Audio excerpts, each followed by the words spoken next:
तो बच्चों यहाँ से परसेंटेज कंपोजिशन एम्पिरिकल और मॉलिक्यूलर आर्मी। तो जहाँ तक हम पाए थे मॉलिक्यूलर मास, है ना, उसके बाद हम आ रहे परसेंटेज कंपोजिशन एम्पिरिकल और मास टमाटर। परसेंटेज कंपोजिशन क्या होता है कि जो जैसे मेरे पास मान लो ये कंपोनेंट है copper sulphate pentahydrate CuSO4 into LF, और इसके अंदर मुझसे पूछे कि बताओ क्या परसेंट कॉपर है, कितना परसेंट सल्फर है, कितना परसेंट ऑक्सीजन है और कितना परसेंट हाइड्रोजन, तो मुझे कैसे पता चलेगा? सो परसेंटेज कंपोजिशन, ये बच्चा चाह रहा है कि मैं परसेंटेज कंपोजिशन को बता दूं कि इस परिमाण के अंदर कितना मुझे कॉपर मिलेगा, कितना सल्फर मिलेगा, कितना ऑक्सीजन होगा, कितना हाइड्रोजन होगा, कैसे पता करें, है ना? तो चलो एक तरीका बताते हैं, बहुत आसान सा तरीका है। होगा क्या कि सबसे पहले अगर हम यहाँ से बात करें तो हमको क्या होता है, किसी में परसेंटेज कैसे निकालते हो, बता सकते हो? मतलब बच्चों कैसे निकालना परसेंटेज? अगर मान ले रहे तेरे एग्जाम में 500 मार्क्स का एग्जाम हुआ था, 10th जब तूने एग्जाम दे रहा था, तो अब मान लो तुम्हारे पास 450 मार्क्स आ गए, तो बताओ कितने परसेंटेज? तो क्या कहते थे, तो कर सर जितना मेरा नंबर आया उतना में डिवाइड करते थे जितने नंबर का एग्जाम हुआ और 3 to 100 कर लेते, परसेंटेज आ जाता। अरे सर हमने जितने मार्क्स ऑब्टेन किए और जितने मार्क्स का एग्जाम हुआ था, है ना, जितने मार्क्स का एग्जाम हुआ था इनटू क्या कर लेंगे 100। तो देखो यहाँ से ये कटेगा और ये 90 टाइम्स कर जाएंगे। इसके बाद तो बच्चों कितना आ गया तेरे पास, 90% आ गया, है ना? कितना परसेंट आ गया, 90% आ गया। तो 90% जो आया बच्चों वो कैसे आ रहा है कि जितना तुम्हारा ऑब्टेन हुआ वो बाई टोटल। बस यही कॉन्सेप्ट हमें यहाँ लगाए, क्या होगा कि इस कॉपर सल्फेट का सबसे पहले मास निकालो। सी वैसे इस बच्चे को समझाओ, इस देखो कॉपर सल्फेट आपके पास जो है उसका आप क्या कर रखिए, मास निकालने की CuSO4 इंटू 5H2O जो है इसका आप क्या करना चाहिए, मास निकालना। मतलब कॉपर का मास कितना होता है बच्चों, 63 होता है, और सल्फर का मास कितना होता है, 32 होता है। एक ऑक्सीजन का मास 16 होता है, तो बता चार का कितना आ जाएगा, 64 आ जाएगा, और है ना ये। पर बस बच्चों यहाँ 5 हो गया, एक हाइड्रोजन का एक होता तो दो हाइड्रोजन का दो हो जाएगा और ऑक्सीजन का 16 हो जाएगा। समझ में आया? इसको समझाओ।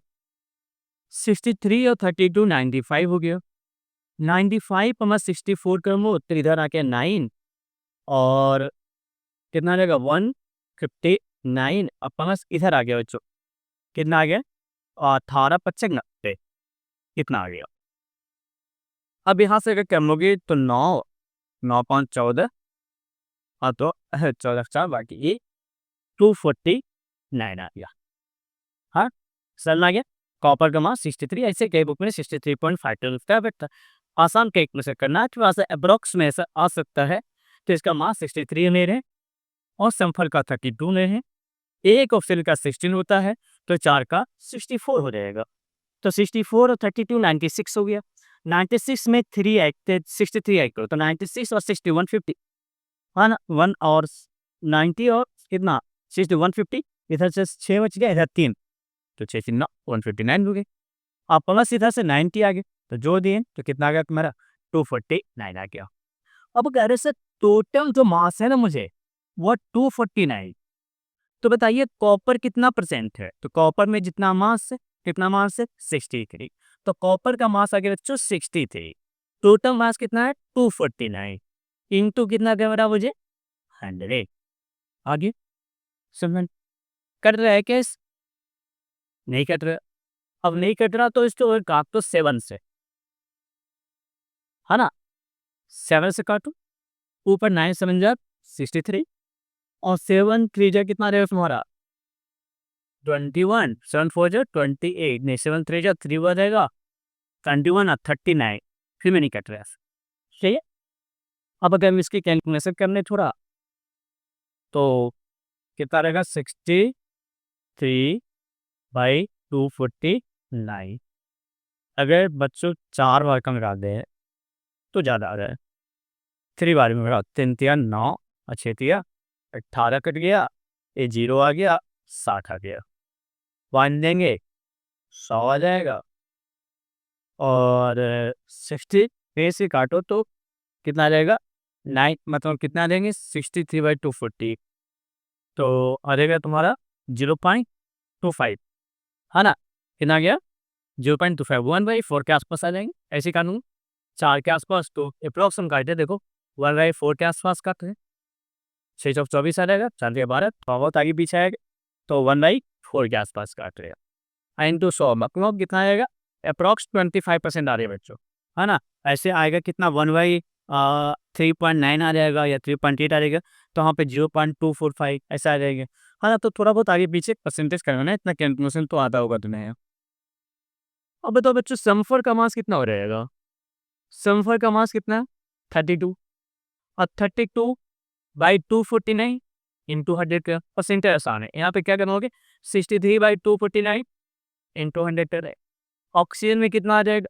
ऑक्सीजन का मास कितना था आपका? 64 इधर था और इधर आ गया 16 पचे 80, तो 64 और 80 आ गया 144, तो 144 बाई कितना आ जाएगा? 249। हाइड्रोजन का गिनो 5 दूनी 10 आ गया, 10 बटा 249 आई इंटू 100 करो, परसेंटेज स्टाइल से आ जाएंगे। आप इतना कैलकुलेशन कर लेना, आसान होगा, है ना? तो परसेंटेज निकालने से क्या बच्चों? परसेंटेज निकालने से क्या होगा? जिस एलिमेंट के बारे में कहे, जिस एलिमेंट के बारे में कहे आप उस एलिमेंट का mass by total mass into 100 कर देना है। तो ये एक तरीका होता है परसेंटेज निकालने का। अब इसी परसेंटेज के बेस पे देखो इस बच्चों को भी डाउट, इस बच्चों ने क्या किया, इसी टाइप से क्वेश्चन होंगे। यहाँ से क्या गया मास परसेंट ऑफ एलिमेंट क्या होगा कि आपको देखो हमने कहा था 63 या 63.5 लोगे, 25% मेरे अप्रॉक्स आया था क्योंकि हमने अप्रॉक्स में लिए थे, तो 63.5/249 और 32/249 144/249 और 10/249.15। तो आप ऐसा कर सकते हो जिस एलिमेंट का जितना मास होगा, जिस एलिमेंट का जितना मास रखोगे उतना बाई टोटल काम ओवर मास इंटू क्या करना है 100 करना है, इससे तुम्हारा परसेंटेज आ जाएगा। चम ठीक है, एक बार देखो इसको। चलो अब आप देखना एक और कॉन्सेप्ट टेस्ट आई है, कहता calculate the mass percentage of each element in ammonia. पहले तो अमोनिया की फॉर्मूला आनी चाहिए। अमोनिया की फॉर्मूला से होता है NH3 होता है, क्या होता है? NH3। अब बताओ नाइट्रोजन का मास कितना होता है? 14 और हाइड्रोजन का मास कितना हो गया आपका? एक का वन था तो 3 हो जाएगा, तो मतलब टोटल मास कितना आ गया? 17 आ गया। अब इसको बताओ नाइट्रोजन कितना हो गया? 14 बाय टोटल मास कितना हो गया? 17 इंटू कितना हो जाएगा? 100। तो ऐसे ही हाइड्रोजन का मास निकालना होगा तो हाइड्रोजन का कितना हो जाएगा? 3 बाई टोटल कितना हो गया? 17 इंटू कितना हो जाएगा? 100। समझ आ गया? ये तुम्हारे पास आसान है, जिस एलिमेंट का पूछे उस एलिमेंट का mass by total mass into 100। समझ गया? चल, तो देखोगे यहाँ से अगर हम बात करें तो यही है, बनाओ इसको। 17 ग्राम हो गया, 14/70 इंटू 100 82.35 3/70। अब देखो 2 एलिमेंट है तो एक आसान है, एक और तरीका है कि परसेंटेज 100 होता है, तो एक एलिमेंट का अगर मुझे पता चल गया 82.35 तो दूसरे कितने होंगे? 100 में से 82.35, तो और एक आसान तरीका होता है कैलकुलेट करने का। तो ये पता चल गया कि आपके नाइट्रोजन कितने हैं और हाइड्रोजन कितना है। अब तो बच्चे एक बहुत अच्छा टॉपिक है एम्पिरिकल। ये क्या होता है तो पहले थोड़ा सा इसका थ्योरी समझ लेते हैं। क्या होता है कि जैसे अगर मान लो आपने एक फॉर्मूला लिखा C6H12O6, ठीक है, C6H12O6, ये मुझे बता रहा है कि इसे ए, ये तो फॉर्मूला सबको पता होगा ग्लूकोज का, फ्रुक्टोज का, है ना? ग्लूकोज और फ्रुक्टोज दोनों का फॉर्मूला एक ही होता है C6H12O6, बट इसका क्या होता है सिंपल, इसका जो होता है आइसोमर होता है। ग्लूकोज और फ्रुक्टोज एक दूसरे का आइसोमर होता है, फॉर्मूला सेम होती है, स्ट्रक्चर डिफरेंट होता है, उसको आइसोमर्स कहते हैं। तो यहाँ पर क्या हो जाएगा? ग्लूकोज आ जाएगा। अब यहाँ पर देखो कि इसकी जो पार्ट बच्चों ये एक क्या एक्चुअल नंबर ऑफ एटम बता रहा है, एक्चुअल नंबर ऑफ एटम बता रहा है कि ग्लूकोज में 6 का है ना। ग्लूकोज में कार्बन की संख्या 6 होती है, हाइड्रोजन की संख्या 12 होती है और ऑक्सीजन की संख्या 6 होता है। तो जो एक्चुअल नंबर ऑफ एटम बताता है किसी मॉलिक्यूल्स के अंदर बच्चों, उसे हम बोलते हैं molecular formula, not empirical formula. क्या बोलते हैं? मॉलिक्यूलर फार्मूला बोलते हैं। समझ में आ गया? तो जिसके अंदर क्या होगा, एक्चुअल नंबर ऑफ एटम बचेगा, उसको हम क्या बोलेंगे? मॉलिक्यूलर फार्मूला को है। अगर इसे सिंपल रेशियो में कन्वर्ट करें बच्चों, तो अगर कार्बन कुछ सबको 6 से डिवाइड कर दो तो CH2O आ जाए। अरे अब ये देखो वही फार्मूला है, ये उसका सिंपलेस्ट वे है। सिंपलेस्ट रेशियो के फॉर्म में अगर किसी फार्मूला को लिखा जाता है तो क्या होगा? Atom represents in simplest ratio, represents in simplest ratio. अगर सिंपल रेशियो में मिलता है बच्चों, सिंपलेस्ट रेशियो, सिंपल रेशियो में मिलता है तो उसे हम लोग बोलते हैं एम्पिरिकल फार्मूला। क्या बोलते हैं? Empirical formula, empirical formula. समझ में आ गया? तो अगर किसी भी एलिमेंट का, अगर किसी भी एलिमेंट का सबसे सिंपलेस्ट फॉर्म में अगर कोई लिखा जाए तो वो मुझे कहा जाता है एम्पिरिकल फार्मूला। तो कहोगे सर यहाँ पर क्या एम्पिरिकल को मॉलिक्यूलर भी कन्वर्ट कर सकते? यस, कर सकते हो। मॉलिक्यूलर को अगर माना है तुम्हें एम्पिरिकल से, तो जानते हो क्या करना पड़ेगा? इसके एक ही नंबर से मल्टीप्लाई करना पड़ेगा, दिस इज n। और ये n देखो कैसे है, ये n आएगा इसका मास को डिवाइड कर देंगे इसके मास। तो मॉलिक्यूलर मास क्वेश्चन में तुम्हारा बच्चों दिया रहेगा, क्वेश्चन जब भी पूछेगा तो ऐसा दिया रहेगा। मॉलिक्यूलर मास को डिवाइड करना है एम्पिरिकल मास, एम्पिरिकल फार्मूला मास से। तो क्या होगा? मॉलिक्यूलर मास को डिवाइड करोगे एम्पिरिकल फार्मूला मास। अब ये मॉलिक्यूलर मास क्या होता है? अगर इसके मास है, एक कार्बन का मास 12 होता है, तो 6 का 72 प्लस 12 गुने 1 प्लस 16 गुने 6, तो ये 72 आ गया, प्लस 12 आ गया, अब प्लस कितना आ गया? 19, 6 आ गया, टोटल दोगे 180 आ जाएगा। ठीक है, अब इसका मास है, तो इसका मास कार्बन का 12 किया, हाइड्रोजन का 2 हो गया, ऑक्सीजन का 16 हो गया, टोटल हाइड्रोजन बच्चों 30 आ जाएगा।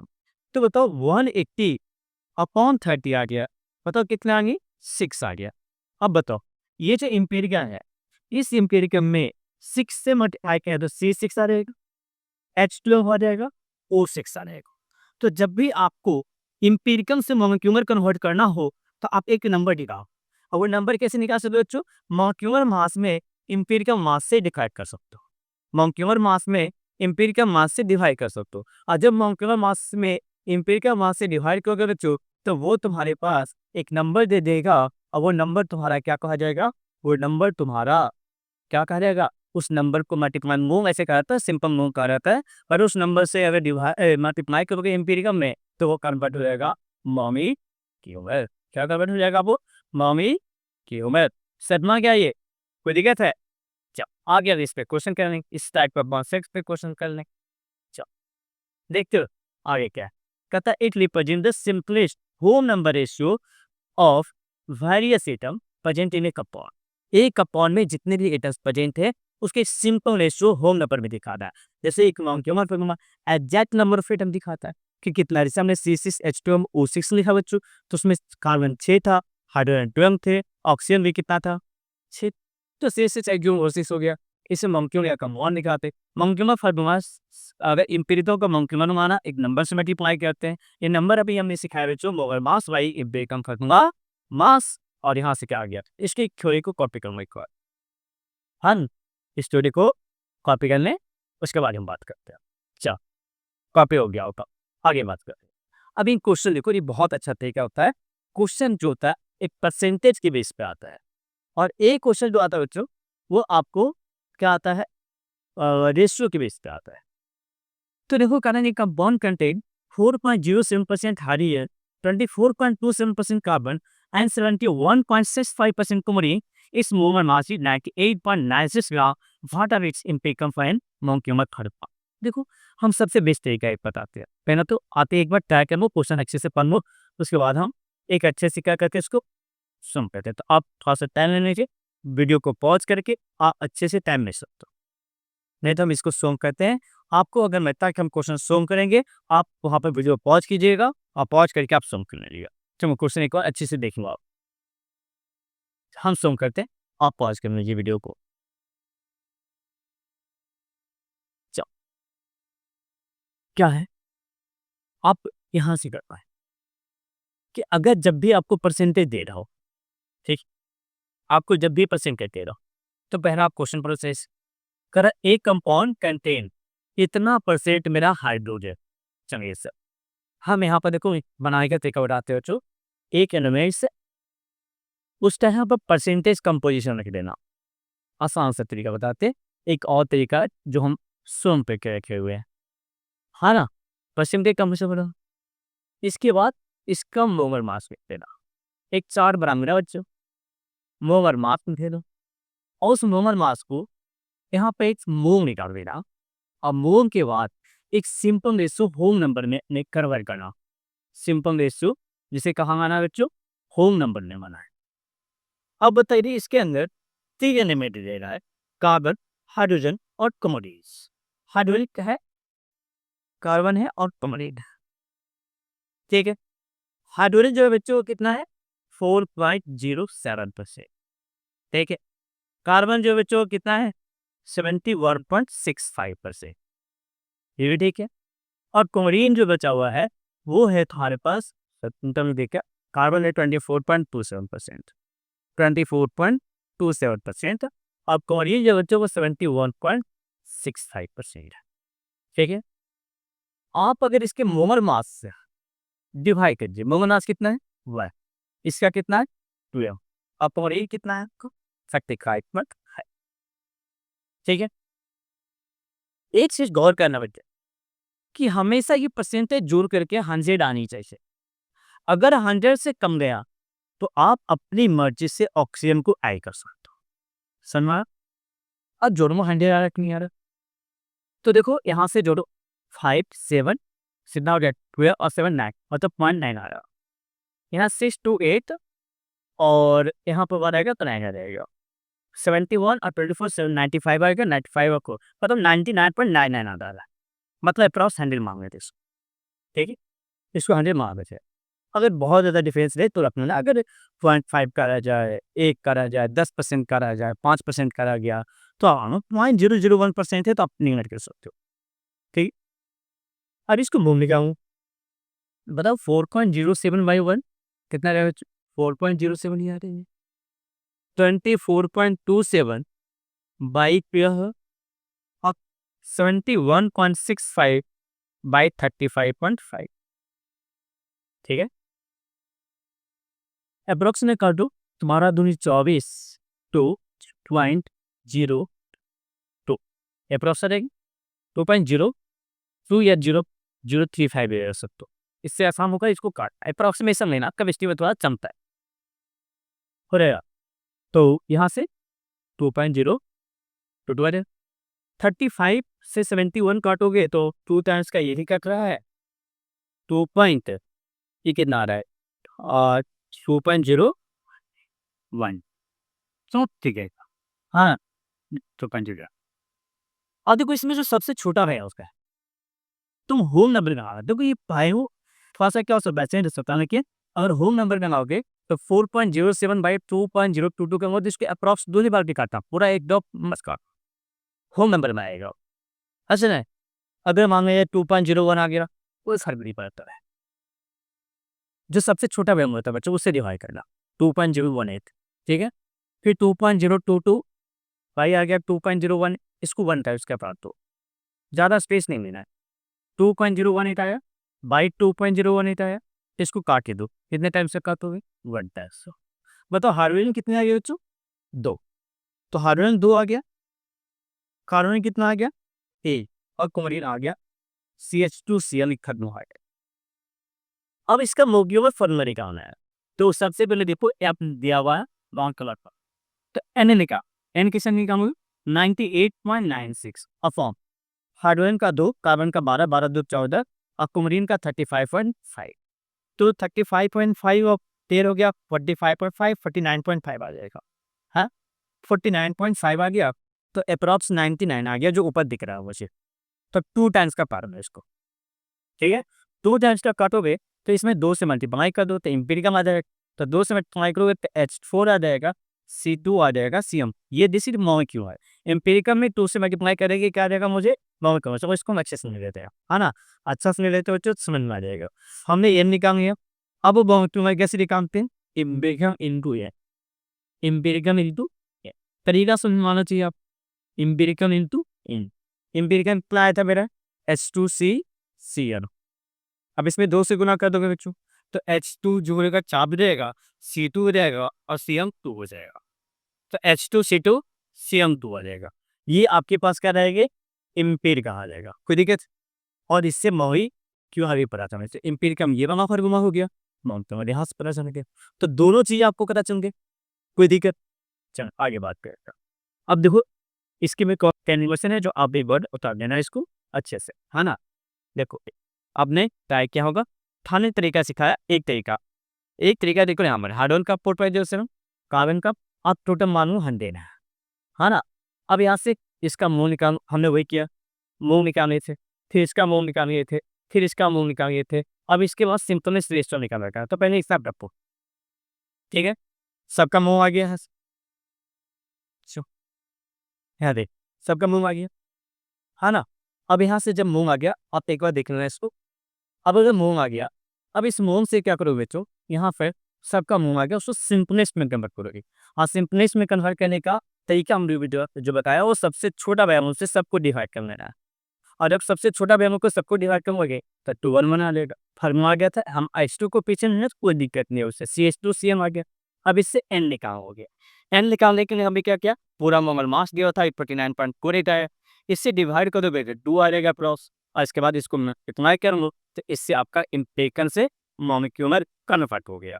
तो आप जल्दी से सॉल्यूशन कर लीजिए दोनों का, आर एस एम्पिरिकल का कंडीशन। तो हमने यहाँ से देखनी है इसको। ये देखो एक तरीका जो हमने अभी बताया था कि दूसरे तरीके हैं थर्मोमीटर के हाइड्रोजन कार्बन को मॉलिक्यूल बना रहे हैं तो 2 मेथड बताते। सो उसका परसेंटेज सुन रहे हैं, फिर सबका मास सुन रहे हैं, उससे सबको क्या करना है? मोल निकालना है। ये कैसे निकालेंगे? इसको से इसको डिवाइड कर देंगे। जब सब डिवाइड होकर के देखो क्या करोगे? इससे इसको मतलब इसमें इससे डिवाइड करेंगे, इसमें इससे डिवाइड करेंगे, इसको डिवाइड करेंगे। तो इसको जब डिवाइड करो तो 4.0 पर आ गए, इसको जब डिवाइड करोगे तो 2.02 बना रहेगा, इसको जब डिवाइड करोगे तो 2.02 बना जाएगा।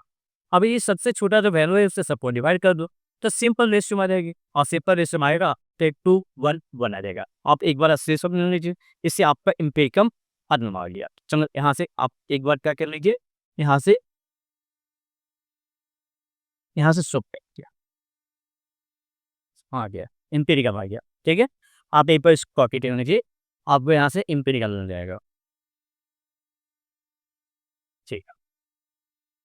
अब यहाँ से एम्पिरिकल, चलो ये अभी तक हमने सब रिवीजन कर चुके हैं बच्चों, एम्पिरिकल तक आ गया। अब इसके बाद आपका एक क्वेश्चन है नंबर LCRT एक्सरसाइज क्वेश्चन 1.1, 1.2, 1.3, 1.8, 1.10, 1.28, 1.3, ये 1 ईयर चैप्टर नंबर 1 बता रहा है। तो पहला क्वेश्चन लाना है, दूसरा, तीसरा, 8वां, 10वां, 28वां, 30वां, 33वां और 34वां। यहाँ तक में जो थ्योरी पर है यहाँ तक बन जाएगा, ठीक है?